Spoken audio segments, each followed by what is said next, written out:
Hello everyone, a very warm welcome to you. We're outside again. The weather is much better than last week, thank goodness for that. So we go on a nice healthy walk to beat stress, talk some nonsense, have a bit of a roundup for the week. Oh, by the way, my name is Nick. Or should I call you Darth Sidious? No, it's definitely Nick. Nincompoop. There's a few strange people about today, Jedi Masters, odd supervillains, talking about, I'm talking when it's loud again, aren't I? Talking about Superman and Krypton. I think that bloke's onto a bit of a loser, because Krypton exploded many years ago, and I don't think anyone's really still alive from that place, are they?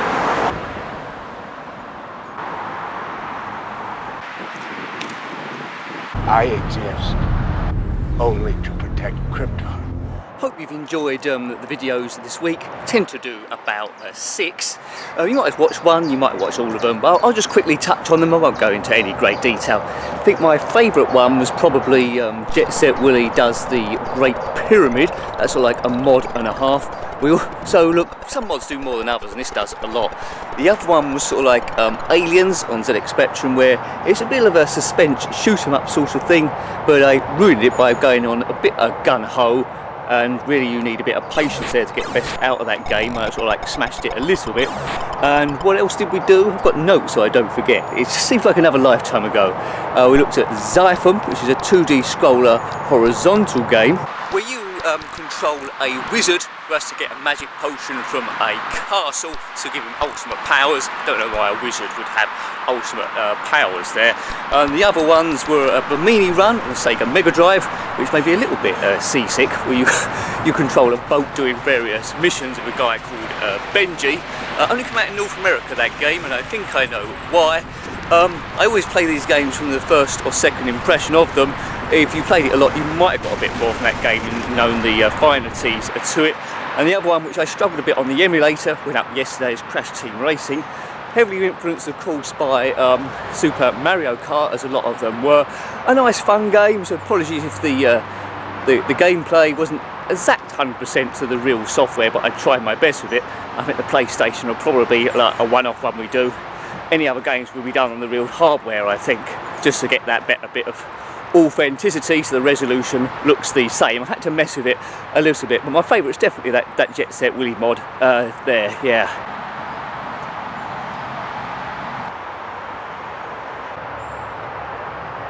I mean, Willy Does the Great Pyramid was an absolutely fantastic mod. There's lots of Jet Set Willy mods about there, and Manic Miner as well. It's probably the most modded game you could possibly have, but there's a few out there that do a bit more than just update the graphics and the sound. This is a complete reworking. Obviously it uses the original Jet Set Willy engines, we still call it a mod. There's a few others I need to come to that people have spoken to me about. ZX Heroes, I think, where each screen gives you a reflection of a different game as a sort of like a theme. I think there's Willy in Space as well, or the Spaceman, so I look forward to coming to those, and they're just going to keep on coming and coming and coming. I think there's going to be, eventually, there'll be like thousands of Jet Set Willy sort of clones, and you know, I like seeing a variety, but I do like seeing these mods as well. I don't want to tempt fate, but we've got really good weather, and there's been nobody else around today, no dog walkers or anyone, which has made this quite easy to film.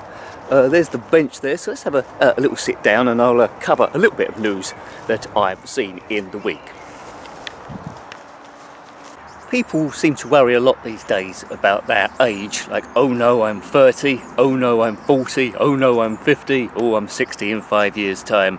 But I've always thought it's all about perspective, how you feel, how active you remain.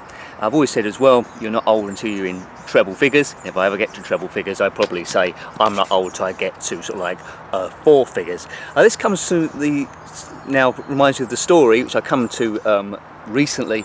The oldest person in the world which we thought was in Japan is aged 117, or 118 I should say, sorry, I'm giving you old information here. But I struggle to believe this story is true, so see what you think. Now, in India, they've recently been going around because of the epidemic there, doing the COVID vaccines, and people have to present their ration book, which is like ID over there, to see how old they are. And some woman looks right old. According to that book, it's at Rati Begum. Reportedly is 124 years old. How can that be possible? I don't know. So that means she was born in the 1800s. There was no other documentation to sort of like back that up at all. So, you know, whether you want to believe it or not, there's a guy walking around the park. He's going to come past in a minute. I'm just going to continue as if he's not there. He might interrupt me, I don't know. He looks like he's about 100. He's not 124, so this story upsuits that. So do you like believe that story, 124? Whoa, whoa, whoa, whoa, whoa. Almost camera failure there.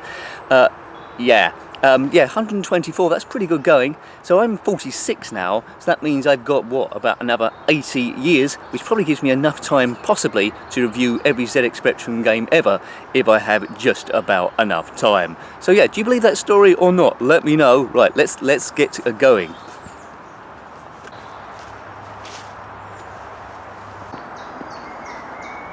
Right, this is the bit where I have to run a little bit. And actually, I've got a bit of grip this time. Normally I have to dart down here. I've got grip. Right at that. Right. Do you know the way? We always take a right here, so we'll probably go... don't remember that tree. Someone must have put it there. So we go right this time, and we're coming up to seeing the red rubbish bag, which I know all of you like a landmark. But eventually, someone's going to find out where this walk is and come and remove it, I would have thought. Yes.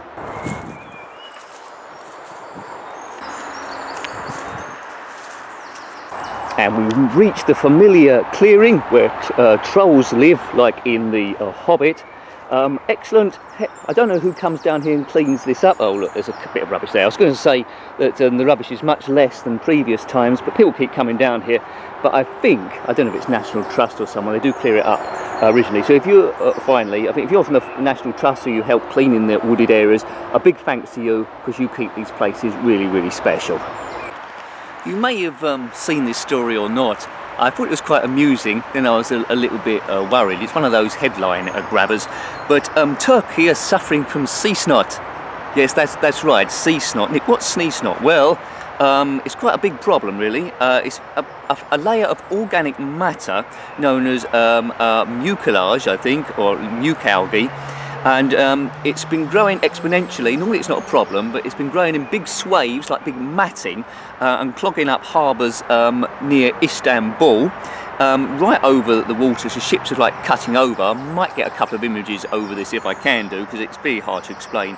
It's being caused by climate change and increased pollution, because what's been happening is the algae's been getting too many nutrients and growing like some amazing creature that's escaped from a laboratory.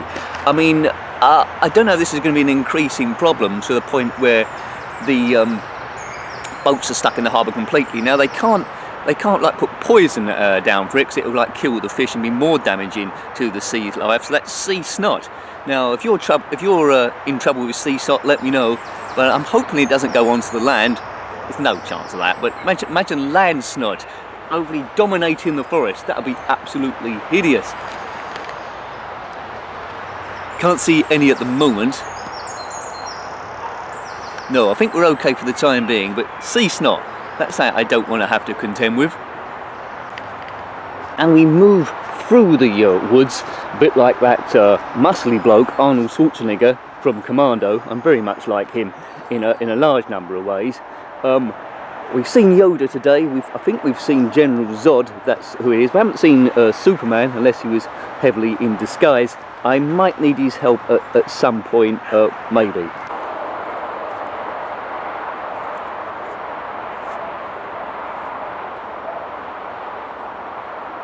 There's dogs barking about the place. I think we must be near kennels. They're probably going to beseech me quite soon. Sort of like over there. You probably can't see them with the zoom of this camera, which is a bit rubbish. But anyway, one day we'll upgrade it. One day we'll upgrade it. Onto the road we go. You know what we're going to see now is that famous landmark. There we go. It's just further rotting away. I mean, that's going to be there probably until natural erosion, and a plastic bag what lasts about 52 billion years. Don't know what's inside there as well. So the only chance of this going, someone finds out where the vault is and just runs off with it. And good luck to them. What a great Christmas present that would be. Fail.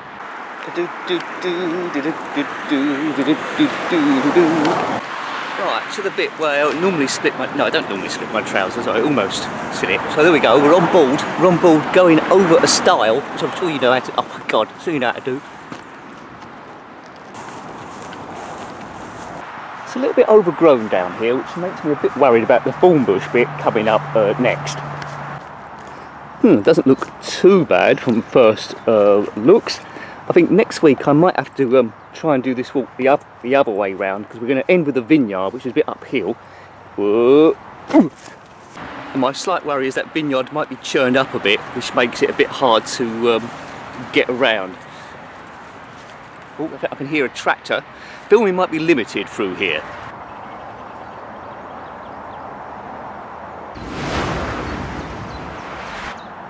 I do like the smell of freshly cut grass on a sort of like summer's day. Let's call it summer, because it probably is.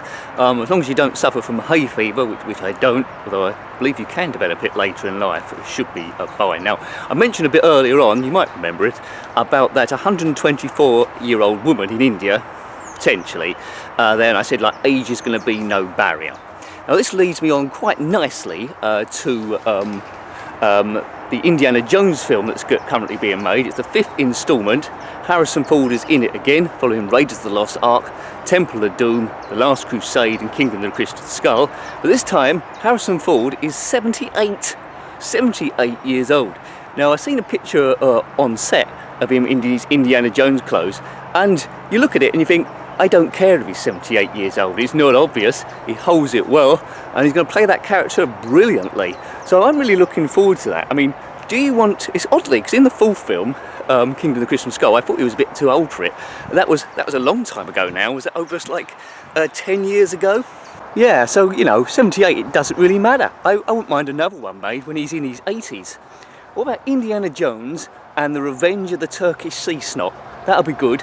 But actually, are you from Turkey? Because these stories, you read them and you don't know whether to believe them in full, but those pictures seem to back it up. Is that sea snot a major problem? Is it going to turn into a life form and invade the earth? Or can what's his name? Indiana Jones save us? Now, I feel like I'm 124 now. I believe in the movie Indy's fighting the Nazis again, and because we live in a more sensitive world now, all the swastikas on set had to be covered up during the daytime because people complain. It's a movie, it isn't real life. I think when they film Star Wars, they might have to start covering up the Imperial insignia, because they're the ones that blew up Alderaan, those smeggers. I should have done a spoiler there. Serves them right, really. You know, what goes round comes around. Oh, look at that, the path is being reinstated. There's people doing stuff here, so I'll come back and do the shout-outs, but that looks pretty good. We've got a wooden path again, that's progress. Thank you for coming on my walk today. It's all about getting a bit of fresh air and easing stress and so forth. Trying to come out as much as I possibly can. Video takes a bit of editing, but it's doable within the schedule. But huge thank you to people that are making it possible. So that's the members there. If you want to become a member on the channel, it helped me out a great deal. It starts on just £1.99 for the first tier. If you're on the second tier and above, I can give you a shout out for anything you're doing. If you want to, it's not compulsory. And as I say, no matter what tier you're on, it's a huge help. Slowly growing. You know, you never know. I might live the dream and going to come full time, but a lot of you have helped really a lot, so thank you. So the shout outs this week go to RSOHNE, RSOHNE 1255, thank you. Good old Alf Fairweather, thank you. So filming outside, although I haven't seen too many people today, I was a bit nervous someone's going to gate crash the set. Anyway, thank you to Una Bjonsson, thank you. Jason Smith and Greyhawk 2. Stu Hu and Nikki S, excellent. Claire Johnson, I know you dropped in a recent stream, so well done for doing that. I know you couldn't stay for long. Hopefully I want to do an early one, which might be a bit better for you, but you know, I've been saying that for ages, it's always time related, but thanks Claire. What Ho Snorkers, thank you. John Roby, Jeffrey Searby too. Steve Norman. Let's swap hands because I'm an elderly gentleman. No, I'm not elderly, I'm only 46. I'm not 124 or 78 like Indiana Jones, but even so, that's not a problem. Right, where did I go? I sidetracked again. Yes, Steve Norman, yes. I always mention Steve Norman's blog, retroarcadia.blog. That's retroarcadia.blog, so if you get a chance and you haven't already, have a visit there. Or if you haven't visited it for a while, maybe have another look, because it's a really well written blog. This week he's had a look at the racer game, a really good one on the Spectrum, which I didn't like first of all when I played it back in the day, but warmed to it, but it's excellent. It's Wek Le Mans. It's a conversion from the arcade cabinet by Konami. A really good solid racer game. It's quite tricky to get through the checkpoints, but you can get the hang of it. I think last week Steve covered the trap door on the Spectrum. Just checking the camera is still on. It's happened before there, and yeah, it's a really well written blog, so have a look at that. So thank you as well to Lemmy Barnett. Thank you, Lemmy, appreciated. Steve Q, huge help, and Phil Hill as well. Rossi Bossy, do you know, I think something's just crawled down my shirt. What's the worst that can happen? Let's not go there. I've seen aliens. Yeah, Rossi Bossy's site, I'll put it up there as I normally do, is currently been developing Super 3D Pixel Grand Prix, which I do a lot of the voice work for. It's in its alpha stage at the moment, so you know, check his Twitter site out. You can probably, if you go to Jenkins7 Nick, you can probably get to him from me, because I retweet a lot of stuff. But check his Twitter feed out, or his site. I think it's in alpha at the moment, currently testing. Lots of good games there as well. Nifty Lifty 2, which I'll give him a mention, and Re-Enduro. Thank you.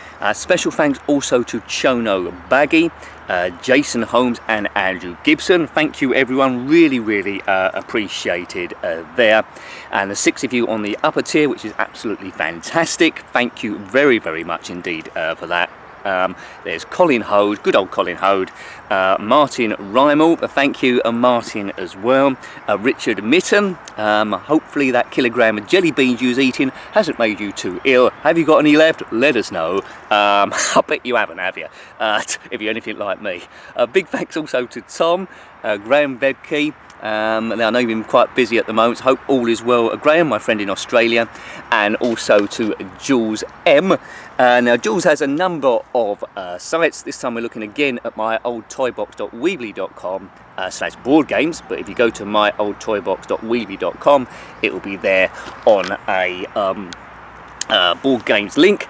Now I haven't got my iPad with me, so I've written a few notes on this. Apologies if I miss anything out. This time she's looked at, she's added board games Twizzle, which is like a combination, well, it's using marbles, like a mix between pinball and Skittles, and also an apple picking board game. So that's myoldtoybox.weebly.com, so have a look at that one. And of course Steve's blog, Steve Norman, retroarcadia.blog, and also have a look at Rossi's stuff as well. So I will say, I don't think I'm going to do any footage because there's people walking around in the vineyard. So thank you for watching the channel. Hopefully it is easing your stress, because that is the main aim of it. Let's go and sit over there, that's probably a bit easier. There will be a couple of, members will know what videos these are going to be. There will be a couple of ZX Spectrum videos on the channel on Saturday, and a couple of retro games on Sunday as well, and games in the following week, of course, as we keep this show on the air. Thank you for watching. If you have watched to the end of the walk, well done. That means you've been on a walk as well, so that's your bit of extra exercise for today.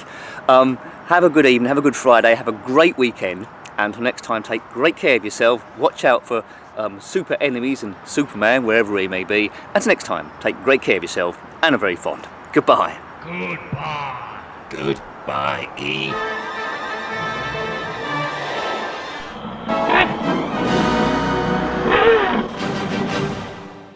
And Jenkin. Nincompoop.